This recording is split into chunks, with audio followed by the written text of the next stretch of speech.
Hey, Gabriel, Hey, Gaybros, Jose. where are we today? I'm in San Francisco today, And I'm in Chicago today. but we've both been traveling a lot recently, which this is the first time we've recorded in 2-3 weeks.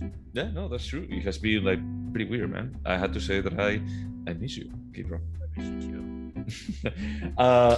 But talking about missing, what did we watch this time? We watched the 2022 film by David Cronenberg. It was a Cannes. It got, I'm sure, a 20-minute standing ovation. That's a joke. Crimes of the Future, not to be mistaken by the 1970 film Crimes of the Future, also by David Cronenberg, that has no relation. I mean, and that's like pretty funny because we mentioned a couple of times when we talk, for example, about love, we were surprised about like there has to be hundreds of movies with the same title, and there is no other movie that is called Love. It's like basically Cronenberg had like the whole English vocabulary for going with another title that he couldn't collide with any other of his movies. But he went with that. Almost as bad as what was the movie that we watched that I had to tell you is not that one, Long Day's Journey into Night? It caused an emergency phone call to you. And Which version? Sadly, we don't talk on the phone. This has been like a really, really big emergency. So yeah, in any case, we watched the right one. And I was also thinking when you were mentioning 2022, that is strange. It's like when we're talking about like, hey, we watched a movie that it was released this year, it's like, wow, that has to be like super recent. And then I realized like, hey, it's June. Yeah, It was like great. 6 months. Yeah, it was like 6 months of releases. Also, fun fact, just because you mentioned June, I graduated 20 years ago from high school this month. I won't say how long. Congratulate me. I could. Okay, congratulations. I know that you For Americans completing really like American that. High school. Exactly. Thank you. Okay, and as this was your pick, I think that I should summarize it. Now, I was coming back from a long trip. I slept for like 4 hours, but I already had plans for watching this movie. Of course, the flights were delayed for making this like way worse. So I may have closed my eyes once or twice, not more than 5 seconds. The friend that I watched the movie with, he told me that I didn't snore or anything, and he didn't even realize that I fell asleep. So I may have some gaps that I may need your help to fill. That's fine. I think this type of film, the very specific plot points aren't that relevant. We'll just say that. I think it's more to be consumed as a whole. And As experience, yes. not about the details. What about like the big picture? Right. So this movie opens with a kid playing on the beach, the mother like keeping an eye on it, and then we see how the kid is just eating a garbage can in the toilet, and the next scene that we see is like the mother just smoldering him to death with a pillow. So that is not connected to what we watch next. It takes a while for actually seeing it, but then we actually jump into Viggo Mortensen, and I don't remember the name of the actress. Léa Seydoux, I think. Léa is how you Seydoux. pronounce it. Yeah, I'm going to call her Leia. It's from Louis the Bourne Scholar. Okay. And the new James Bond. Yeah, that's right. That's where she was trying to get from. So Leia and Viggo are performance artists. We see Viggo like just connected to some kind of futuristic, half organic, half machine bed where he's like just resting. And we are introduced to, in the future, people, humans are evolving at a fast pace. Is that basically you are born like a regular human being, and if you have like this disease, you are going to start generating some organs. The case of Viggo Mortensen is especially bad because he doesn't stop generating organs, and they don't have like a clear functionality, and they are like basically killing him, or at least is what we are led to believe. Nobody knows. Yeah. People are making assumptions, but the film is purposely vague. about, is it really bad? Is it just evolution? What's going on? Yeah. So we're introduced to other characters. We're introduced to a couple of technicians that they take care of the bed because it needs to be adjusted as his metabolism changes because of the organs. That bed is supposed to actually just keep him hormonally balanced. We're also introduced to Kristen Stewart. In this future, we don't know if it's near or distant, humans stopped feeling pain for the most part. Oh yeah, I was going to be jumping into that because they go like to talk with a National Organ Registry, where they are like basically registering like new organs that people are growing, and they actually, one of the guys in the office stares at the camera and he does like a very, very heavy exposition about like, well, humans, most of us, we have stopped experience pain, and that's convenience because we're also generating organs, and that's extremely convenience for them that they are performance artists, and they basically they do surgery without any kind of anesthesia in, you know, a very futuristic, almost like HR Giger machine. And also, human infections went away completely. Like, they don't exist in this future. So, like, doing surgery is painless and safe for the most part. Yeah, and it's not even like painless. It's almost like erotic. Yes. It's sensual. It's like it's actually sold as, you know, like the kind of creating something that as humans right now we are horrified, you know, or we are like just terrified of surgery. At least I am. Is the idea of no, they're like completely awake and they get aroused by it. They feel like that's like some kind of penetrative sex, like the ultimate predative sex.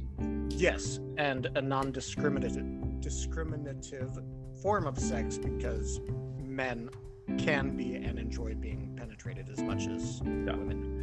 We also see like some random scenes where people are getting like marked with knives on the street as some kind of arousing thing. Instead of just making out, is that they are like just stabbing each other. Not really stabbing, it's more like carving. Yeah, carving each other. Yeah. It's a sensual sort of crime. Sure. Let's go with that. What else? So so now the story connects to the first scene, to the opening scene. Basically, the father of that kid that got murdered reached out to this performance artist, and they ask him to just do an autopsy. They say that they never do autopsies, that they modify the machines that they use to do the surgeries for just not being about like autopsies, but just for being about like surgery. So they have never done it, but he wants to actually perform a surgery so people can see that his son was actually a nature-born, amplified human, that he could actually eat plastic. That was like the evolution. All the evolution was for being able to eat an oil-derived product. That is like one of the most stupid evolutions that I ever heard in my life, I had to say. Well, yeah, so everything you said I agree with, but Scott Speedman, whom you might know from Felicity, I don't. The father of this child, and he believes these new organs are part of the just evolutionary journey. Part of that is that now they consume plastics, which is the, you know, commercial garbage of our time. So it makes sense, and he wants. Yes. So continue. Sorry. So there is a bit of a dilemma about like if doing it or not. Then they talk with the police. He said, dude, there is going to be, I'm going to be like just putting facts on here because there is a lot, you know, a lot of different stories that I don't feel like is resolved. But it's like basically they go to the police about like just talking and say, hey, we're being asked for just, you know, like doing an autopsy about like this murder kid. And then we see like the policeman that they talk with. He actually talks with Viggo Mortensen. And it looks like Viggo Mortensen is part of the police, that he's undercover. Yeah. We also see like the plastic eaters. So the father has been like just, he modified himself. They did a surgery and they actually added an organ to allow them like eat plastic. So that was like the reason why the kid was so important, because this is like the first one that it was naturally born with that modification that he inherited from the parents, while he was like naturally born with it. So that's interesting because I didn't. I mean, I know that the father said that everyone received the same surgery, but I assumed the kid didn't. That was the reason why it was so I know the son was naturally born, but I thought the dad was just developing the organs as like the evolutionary thing, but the son was born with them. But yeah, you're completely yeah. I mean, it's a bit more about like, hey, we decided to just evolve ourselves and just like becoming people that they can eat plastic. They don't even talk. They didn't even say that there was some kind of food scarcity or anything like that. Yeah, it's interesting. There's no food at all in this besides plastic. Well, I mean, they're food. We see food. They never had a meal. Yeah, they did. I mean, the guy on the feeding chair that is rocking. Oh, fuck yeah. And that looks organic. I don't know what the fuck that chair is or why it even exists, but dude, is that they are eating something there. The noise it makes is fantastic. It's like. Okay, so basically to do the surgery. Oh, at the same time, it's like the technicians, they go crazy and they start killing people. Yeah, there's a lot. There's a lot. Yeah. All right. So let's just go with the end. It's like basically the father just tells Viggo Mortensen about like, hey, what you should do is embrace this evolution instead of actually trying to remove it from you and remain like the classic human. You should actually see where this is taking you. They do the autopsy of the kid and they see like the organs had been tattooed. That it was something that Leia used to do with Viggo's organs. But they say that the organs here, they had been tattooed by one of the technicians. Could have done it, but the kid didn't have any scars. I don't know, dude. I don't know. Is that everything is like bizarre, and even like when they're removing the organs, some of them are like just like cuts. You know, they're like already like closed with some wires. That is like this not even evolution. It's like clearly someone did something to this body. The technicians killed the father, and that he's also like the leader of this revolutionary movement. And at the end, Viggo Mortensen has been like struggling more and more with difficulties for eating as his organs are starting to grow like way too fast. And at the end, he actually embraces evolution and he eats one of the food bars that the plastic eater used to eat, and he cries. And the movie fucking ends. I don't think he cries out of sadness. I think. Oh no. I think there is a bit more of an epiphany moment about like I made my mind. It's like I'm going to be like embracing where this is taking. And I got the impression, and it's not clear, it's not explicit, but that he was finally relieved from all the bodily shit he was dealing with. Which, by the way, this film is 2 hours of Viggo Mortensen coughing and not being able to speak, like nonstop.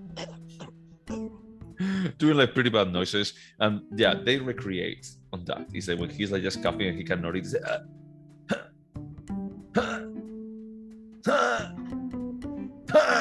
At some point, his throat gets too small to swallow, and Cronenberg just makes you sit there with it and just be like horrified at what's happening to his body.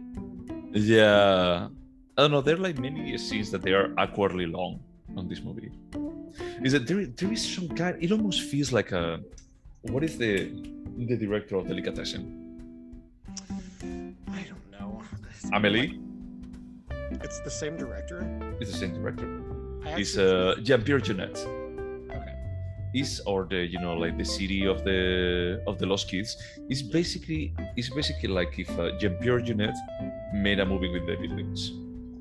But without the whimsy of capitalism. Correct. It's like it's not like whimsical. It's not weird but metaphorical. It's just like, do you want us to see body horror?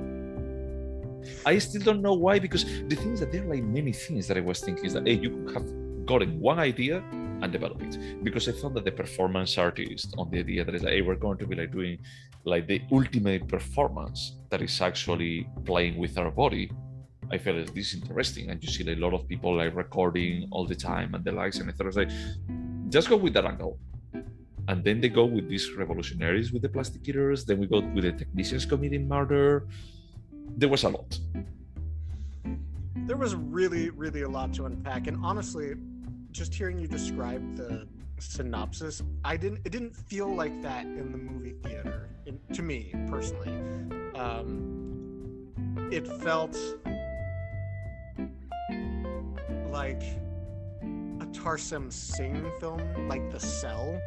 Like, we're just gonna throw a bunch of shit in here. It doesn't have to make sense. It doesn't have to be that coherent. J-Lo just needs to be in a serial killer's mind. But I mean, okay. I mean, I just feel like he try to make some kind of metaphors, or try to just present some thought-provoking ideas. I think that he tries.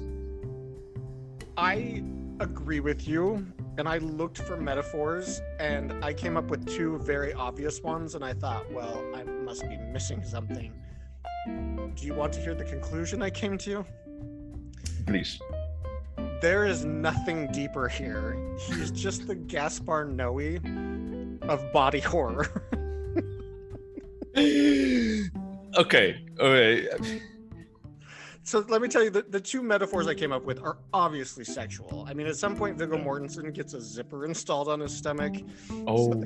So there's like an easier view into the inside, and Léa Seydoux then eats it like cunnilingus. And it's like, okay, like there's clearly a sexual component. In fact, the violence, the characters talk about how this like surgery and cutting themselves or cutting other people is the new sex. In fact, they don't really know how to have the old sex. They call the old sex what we call sex. And then the very obvious other metaphor is how ridiculous it is that we're willing to cut up our bodies and mold our bodies today for beauty. Like, it's okay.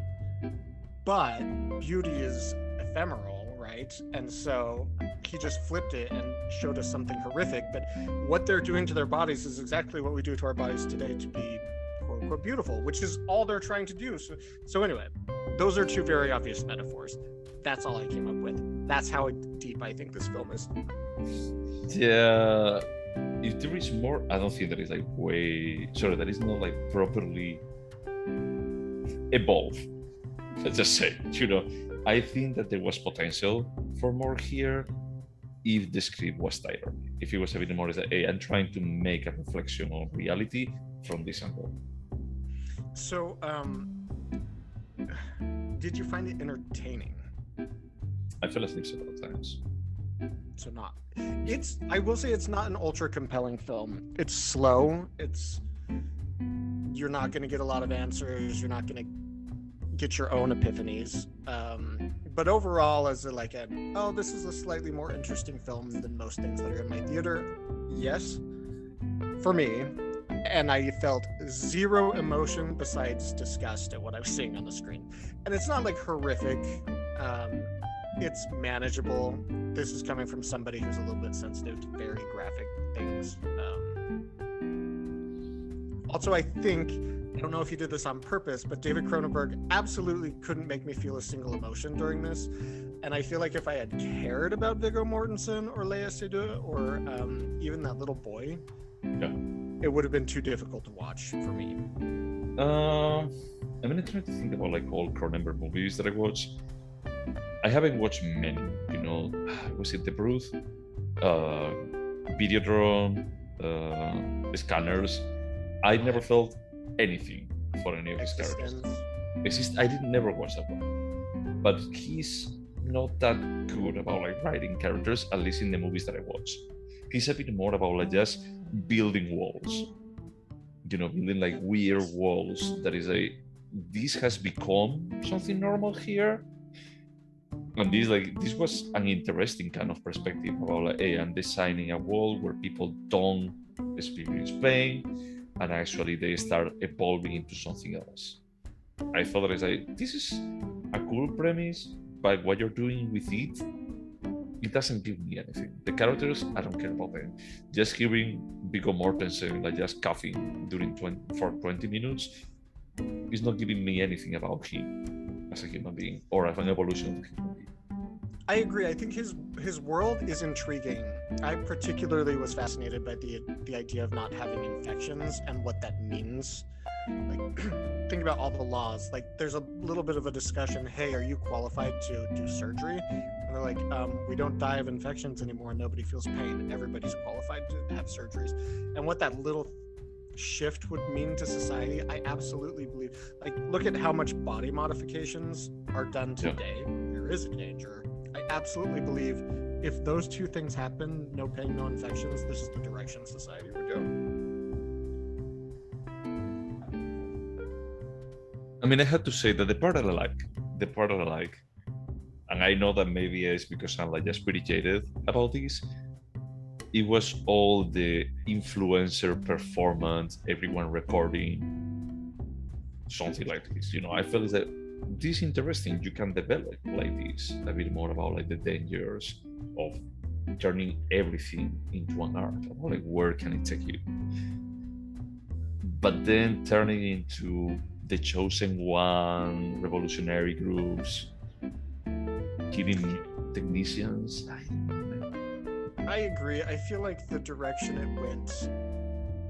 So like, Act 1 was like introduction to the death of the kid, introduction to the performance artist, introduction to the weird organic technologies.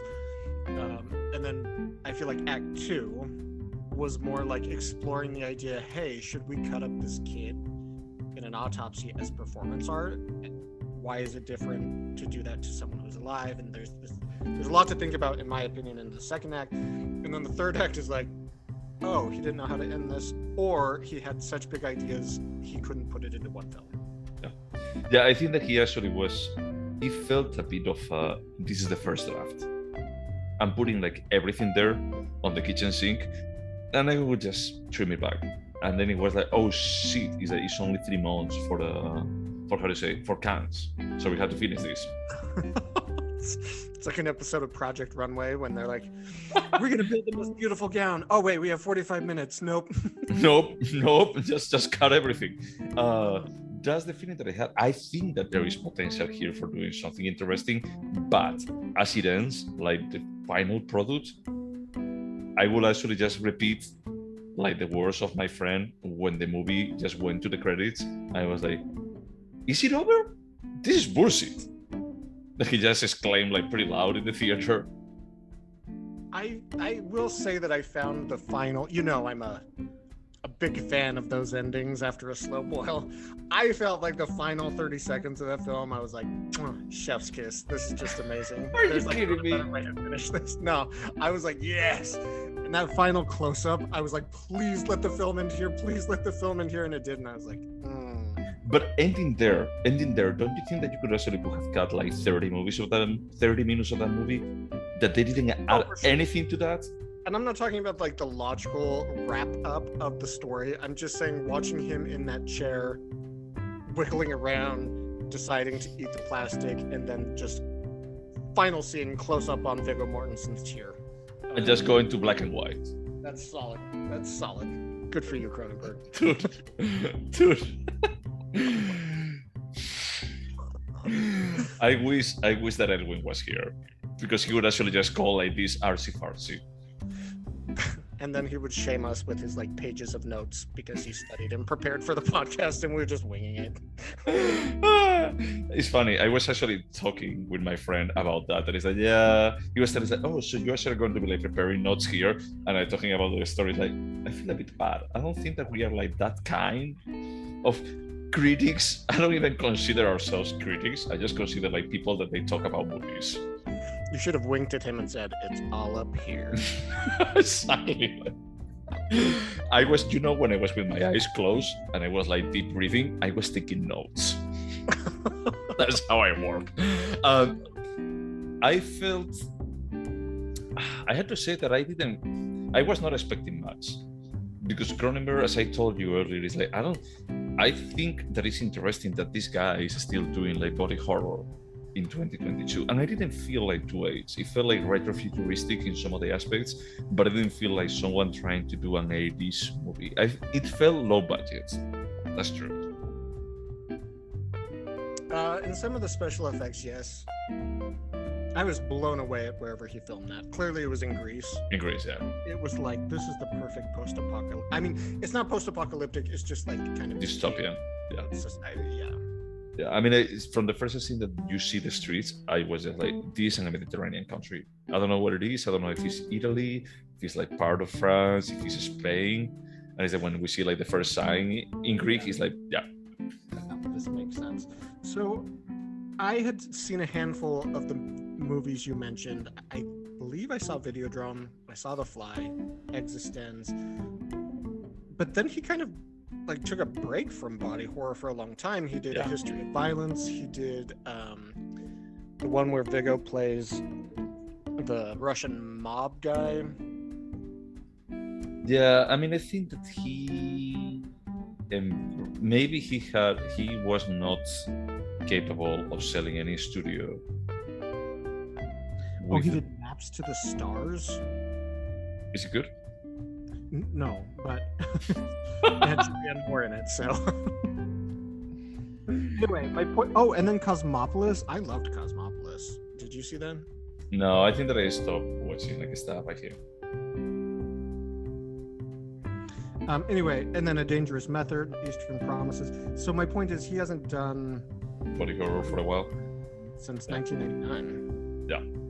Yeah, no, I think that may be purposefully, that it was a bit more like there is no longer demand for this, and this was a bit more of a call back to his early works.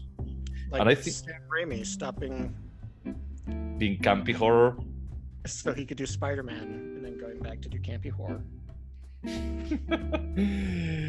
Yeah, and then he did like the latest Doctor Strange. But I went to watch that. I would never ask you to record about that, but it was like a day that is I don't have anything to do. I'm going to be just watching this like around the corner. Is this Strangelove?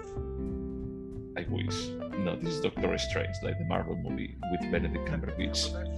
Yeah. And he actually had a couple of the scenes that is like, this is Evil Dead. Either this like campy horror stuff that you actually just squeeze under the table. I actually kind of wanted to see that film. I haven't seen a Marvel film in like, I don't know, 6-7 years, but I was like, this one kind of looks like it could be good. It's okay. It's okay. It's entertaining. You know what you're going to. It's like just eating popcorn. As you know that if you're going to be like watching like a body horror movie, you are going to be horrified. And in a couple of the scenes, like wanted to just look away. Yeah, that's exactly like, I was entertained for the most part. I didn't feel any emotion. It didn't open my eyes to anything. I think he's pretty good at grossing people out in subtle and not so subtle ways, but there's like subtle gross outs here. He knows how to get under your skin more than most directors, I feel like. He does like several close-ups. He does like several close-ups of surgery and just seeing like the organs. Now I would say is like none of the bodies that they open resemble what I would expect to see inside of a human being. Have you seen a non-Cronenberg film, Surgery? I'm pretty sure I have. Because the first time they open up Viggo's stomach and you see the intestines and like I'm guessing what was the liver, I was like, okay, this is more realistic than I thought. But I also feel like I've seen the inside of a human body and am not positive that I have. I have watched like plenty of anatomy pictures. I don't know if I have. What I'm thinking is that this is an idea from an anatomy picture I have, and maybe I haven't really seen inside. Well, what I felt is that look, there is a lot of organs here, and it's like I don't think that this is exactly like the placement. I think that you are like just using the ideas like they have evolved, so you're going to be like seeing some organic bags in there, and you're going to be like rolling with it. I do want to call out that the first off, the Department of Internal Organ Registration, yeah, super weird. First off, because they require by law everyone report their organs, but supposedly the organization is top secret. It doesn't exist. That was bizarre. It was very Kafka. And it's two people. It almost felt. It felt like one of them is Kristen Stewart, who has like a relatively small role and doesn't play Kristen Stewart in it, which I thought was cool. Yeah, no, that's true. And it's only two people, like the whole organization. It reminded me of Brazil.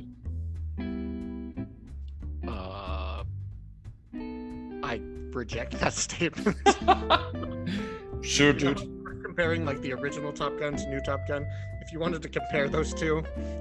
Oh, dude. Brazil, I'm going to make you watch it again. One day. One day. Not now, but one day. So should we go over the questions? Yes. I cannot believe that we didn't even record about Brazil. It was like just 4 movies before we started recording. We really should rewatch it then, so I can get all this out to the public. If we're going to be like doing that, I would rather watch about Celine Dion ghost boating.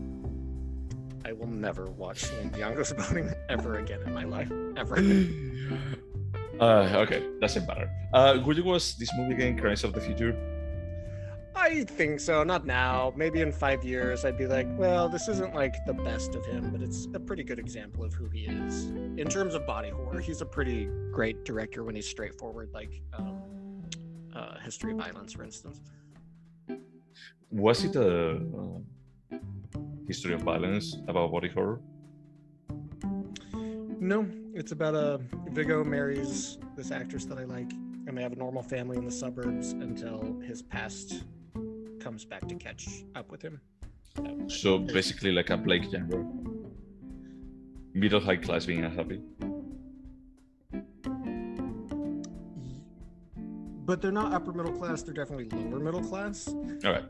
But no body horror. Okay. I think that I will watch it again. Not right now, as you say, but if he's playing on the TV, I'm not going to be like running away from it. If someone is watching, it's like, sure, yeah, let's just watch it again. Maybe I get like some different value out of it. So just FYI, I pulled up during the podcast the critics' consensus on Rotten Tomatoes because I like that sentence. And it says, quintessential, if not classic Cronenberg, Crimes of the Future finds the director revisiting familiar themes with typically unsettling flair. This is not the best of what he's done, but it is what he's good at, and so it's fine. It's fine. It's just okay. Just move on. Would you recommend it? In some specific situations, yes. I wouldn't recommend it to anyone at work. My mom wrote to me and asked if she should watch it, and I said, absolutely not. Yeah, I mean, someone asked me yesterday about like, should I watch it or skip it? And I say, skip it. I wouldn't recommend it because if you actually want body horror, I think that I would go with Videodrome and Scanners before this. Yeah, or The Fly. Yeah. Like, the effects were better in this film, but The Fly is far more effective. Yeah. So for me, it's a no. For me, it's like there's like way many more movies that I recommend for someone asking for something as specific as this. Would you remember it? I will remember that this takes place in the future where people can't feel pain, don't get infections, and use surgeries as performance art, and that's it. I'm not going to remember Viggo was undercover. I'm not going to remember the autopsy of the boy. I hope I remember the way Scott Speedman was killed by those 2 women, because that was pretty classic Cronenberg right there. I don't think that I can remember anything about this movie, to be honest.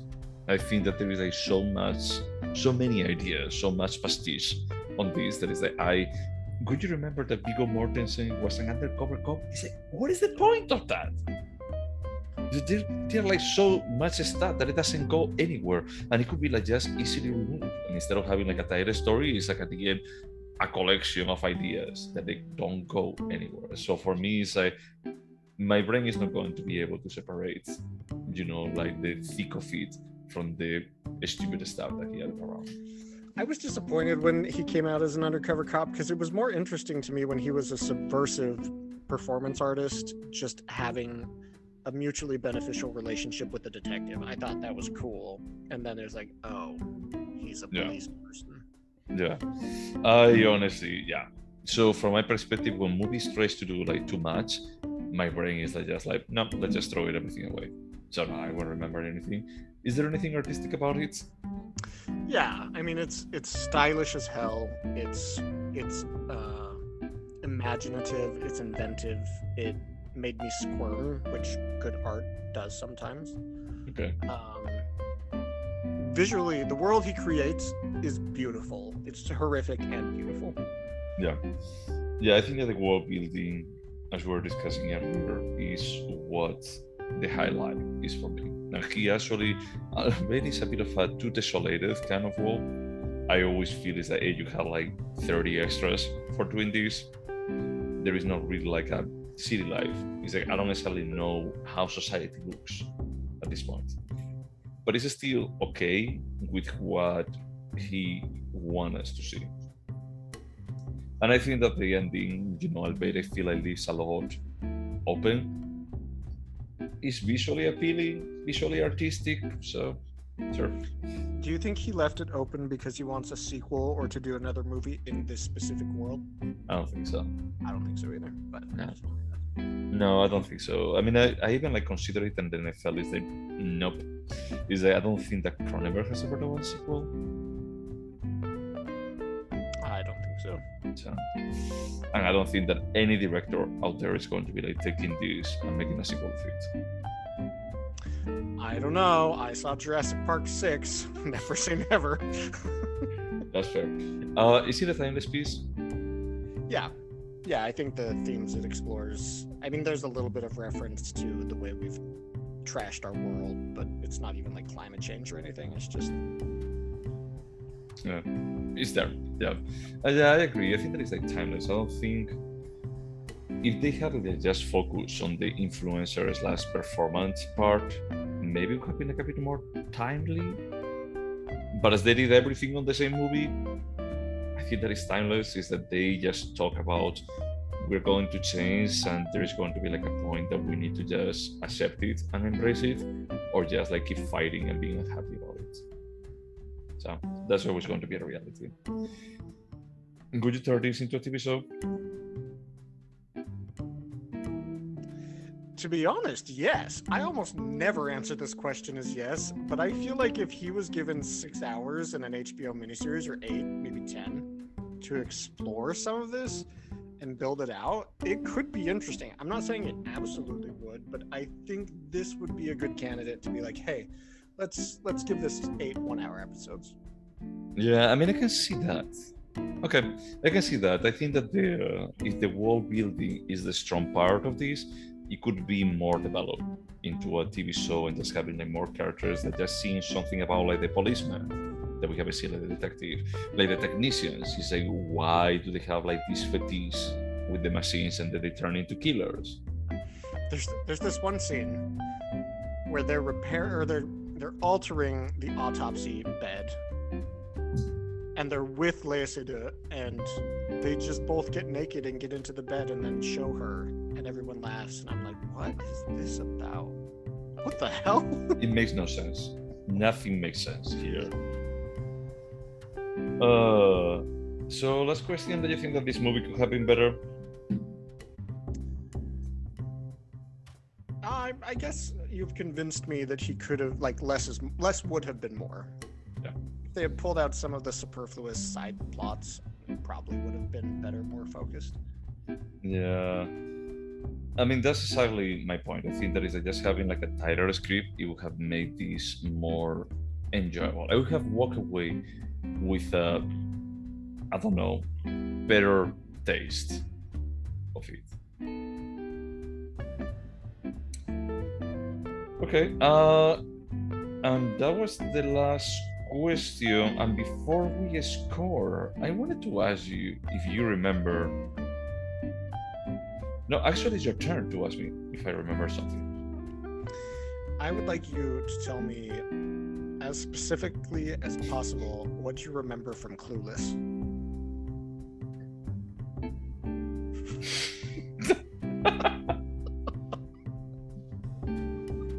Go ahead. Okay. I don't remember the name of the main actress, but she basically is a bit of a bitch. At high school, she's like a really popular mean girl kind of thing. She's nice. Yeah, no, but she doesn't do anything for anyone else. And basically, his brother calls her out, Paul Rudd, that still look like as he looks nowadays 40 years later. Is that he's his stepbrother, if I remember. Ex-stepbrother. Ex-stepbrother. Okay. he actually tells him that is, hey, you never do anything for anyone else. And she starts to try to be like a matchmaker in disguise. And then, no, dude. I mean, I can touch you more, but it's stupid. You know. Say the answer is yes. You remember with some specificity the plot. Yeah, and I remember that at the end is like she does, what is the charity stuff that she does, and she feels good about it, and then Paul Rudd like falls in love with her, and she ends up with her ex-stepbrother. and this is a modernized version of Emma by Jane Austen. Okay, the answer is absolutely yes. You remember the well done. Okay, so should we score Crimes of the Future? Yes. This was your pick, so I guess that I should score it first. You convinced me that there is a tiny bit more than how I left the cinema, like with. It's still a bit of a mess for me. I think that it could have been like a way better movie. I'm going to say 6 is okay. Okay, so I started out this conversation as a 7.5. That's like a perfectly good movie for me. You've convinced me to go down to a 7. All right, I'll take it. It looks like we have influenced each other in not the way that we expected. All right, man. So this was fun. Would you watch like the next movie by Cronenberg? I would watch anything by Cronenberg, honestly, even if it got bad reviews. He's inventive enough that I'm going to be curious about what he made. Even if it falls flat on his face, it's going to be interesting, in my opinion. What I was thinking about yesterday is after watching the movies, that this guy is weird. This guy likes to narrate specific stories. And this guy has done quote-unquote normal movies. Like, for example, David Lynch did too. That he's another like weird, I do my own thing. One normal movie. One. No, you did two. Wait, don't tell me. The Elephant Man and the Lawnmower movie? No, Inland Empire. No, a straight story. I still need to watch that. Okay. And that's completely normal, dude. That's like a classic Disney movie for the whole family. And he actually was proving, he's like, hey, look, if I wanted, I could create like the most normal movie. And it could be good, because I'm a good director. Cronenberg, I think that is like similar on that. But when he does his own thing, I don't find it as compelling. I just think that it's cool that you do your own thing, and it's cool that there is a director that does this, but it doesn't feel elevated cinema. I think it was a little bit more interesting in the 90s when technology was advancing at such a fast pace, and he played with the idea of mixing organics with technology and what that would look like. But yeah, it feels like, okay, you've explored what you have to say in the body horror genre. Unless you have something else to say, let's do another History of Violence, because it's a bitchin' movie.